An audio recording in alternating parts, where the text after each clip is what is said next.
Pour capturer des références bibliographiques à partir des bases de données, il faut cliquer sur l'icône apparaissant à côté à la droite du Z.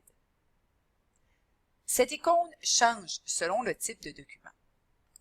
Par exemple, l'icône du dossier signifie que Zotero reconnaît une liste de plusieurs références sur une même page.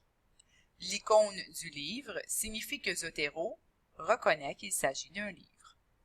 L'icône de la page signifie qu'il s'agit d'un article de périodique. L'icône du journal signifie qu'il s'agit d'un article de journal. L'icône du vidéo signifie qu'il s'agit d'un vidéo. Et l'icône du chapeau signifie qu'il s'agit d'un mémoire ou d'une thèse. Lorsque l'icône de la page web apparaît, cela signifie que Zotero n'est pas compatible avec l'outil utilisé. La grande majorité des bases de données de la bibliothèque sont compatibles avec Zotero. C'est le cas notamment de ScienceDirect.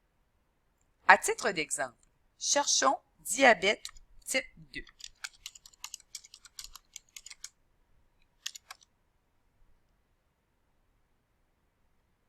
Dans notre résultat de recherche, l'icône apparaissant à côté du Z indique l'icône du dossier, ce qui signifie que Zotero reconnaît une liste de plusieurs références sur la page. En cliquant sur l'icône en question, il est possible de voir la liste de documents et de cocher les références que vous désirez conserver, puis de cliquer sur OK.